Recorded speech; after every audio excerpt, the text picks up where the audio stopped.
सत्संग का, तो एक एक प्रेमी ने एक एक कार्यक्रम सत्संग का भंडारा से लिया हुआ है। विचार करो, तो गुरु महाराज उनको कुछ देंगे तो ना, खालिया तो रहेंगे। और दूसरी बात, यहाँ पे जब बैठक बिठाई जाती है, अंदर में गुरु महाराज हमारे अंदर में प्रेरणा बढ़ते हैं। जो जो प्रेमी पूनम के दिन गुरु के लिए आहेर लाते, मतलब कपड़ा लाते हैं, वही श्याम आगे की पूनम में उसी प्रेमी को दिया जाता है। और वो श्याम से जब सिमरन करेगा, ध्यान करेगा, भजन करेगा, उसको लाभ मिलेगा, मतलब मिलेगा, ऐसा नहीं लाभ नहीं मिलेगा। तो ऐसा जो जरिया गुरु महाराज कुछ ना कुछ हमारे लिए बढ़ाते हैं, हमको इस पर विचार करना चाहिए। त्रेता युग का इतिहास, क्योंकि भगवान जब जब इस धरती पर आते हैं, कोई ना कोई पाप यहाँ पर बढ़ जाता है, तो कोई ना कोई शक्ति यहाँ पर मानव तन धारण कर आती है, अवतारित होती है, और यहाँ पर धर्म का स्थापना करती है, अधर्म का सफाया करती है। तो 10 अवतार हुए भगवान के। सतयुग में 4 अवतार हुए, त्रेता में 3 अवतार हुए, द्वापर में 1 अवतार हुआ, और कलयुग में दूसरा अवतार चल रहा है। सतयुग के अवतार है मत्स्य, कूर्म, वराह और नरसिंह। फिर त्रेता युग में 3 अवतार हुए, वामन, परशुराम और राम। त्रेता युग का इतिहास आज इस धरती पर हम सभी लोग मना रहे हैं। और द्वापर युग का अवतार हुआ कृष्ण का, और कलयुग में अवतार हुआ बुद्ध और कल्कि। ये कल्कि चल रही है। तो बताओ, इस पर हम आपको सोचना चाहिए। जो ये जो इतिहास हो रहा है, आज प्रभु रामचंद्र की हम पूजा क्यों कर रहे हैं? क्योंकि उन्होंने ऐसे कर्म किए कि उन्होंने मर्यादा पुरुषोत्तम, एक पत्नी एक वचनी। तो हम आपको इस बात को सोचना है, हमें उनके जो आचरण है हमारे अंदर में लाना है।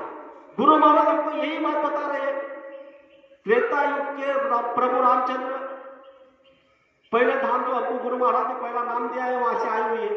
कृष्ण भगवान तीसरा और चौथा प्रकृति धाम से आई हुई है। और आज इस धरती पर स्वयं बाबा जय गुरुदेव जी महाराज मानव तन धारण करके कहां से आए? अनामी धाम से, सबसे ऊपर से। बताओ, अनामी पुरुष करता तुमको लाखों लाखों प्रणाम। नील नील शशिबान तारे, रोम रोम में करे उजारे।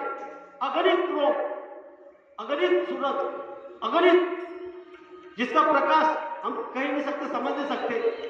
ऐसा दया लेकर गुरु महाराज इस धरती पर आए हुए हैं। तो हम आपको इस बात को सोचना है।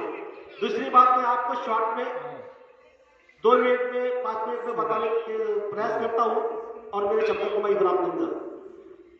मैं आप सबको ये बात ये पूछना चाहता हूं कि हम सभी लोग यहाँ 30 तारीख से साधना शिविर कर रहे हैं। साधना कर रहे हैं 4-4 घंटा, 4 समय सिमरन, एक दिन में 4 बार ध्यान, 4 बार भजन। तो एक दिन में 4 घंटा हम सिमरन, ध्यान, भजन कर रहे हैं। तो 30 तारीख से आज 6 तारीख तक, रात के शाम के 5 तारीख तक हमने जो साधना की, इसमें अगर आप साधना किया गया, तो अगर आपके पास में, आपके साथ में, आपके अंदर में, या सपने में, या घर में, या कहीं अगर भगवान आपको मिल गया, और भगवान ने अगर आपको पूछा कि आपने साधना की हुई है, तो आप मुझसे एक वर मांगो। सभी प्रेमियों के किसी ना किसी प्रेमियों को अगर मिले, और सभी को ही अगर मिले, मैं तो चाहता हूं कि सबको भगवान मिले।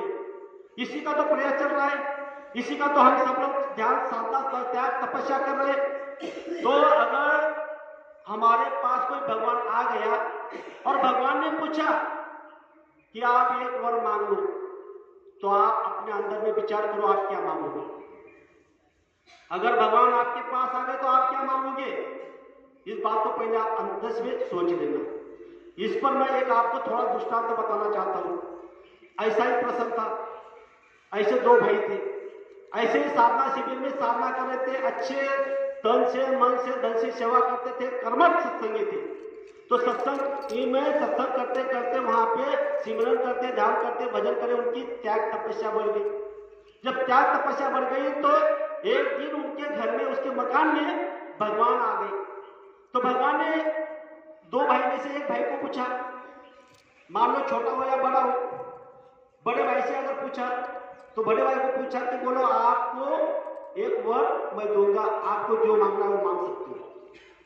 लेकिन मेरी बात को आप लोग ध्यान से सुन लो, जो आप मांगोगे उसके दुगुना आपके भाई को मिलेगा।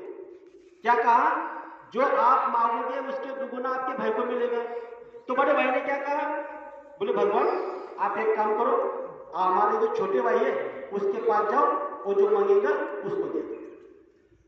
फिर भगवान ने छोटे भाई के पास छोटे भाई से पूछा कि देखो आपने जो सिमरन किया, ध्यान किया, भजन किया, त्याग तपस्या की, तो इसके लिए मैं खुश हो गया हूं, आप एक वर मांग सकते हो। तो बोले भगवान मैं कौन सा वर मांग सकता हूं? बोले आप जो चाहे वो मांग सकते हो, लेकिन इसमें एक बात है, अगर आप जो वर मांगोगे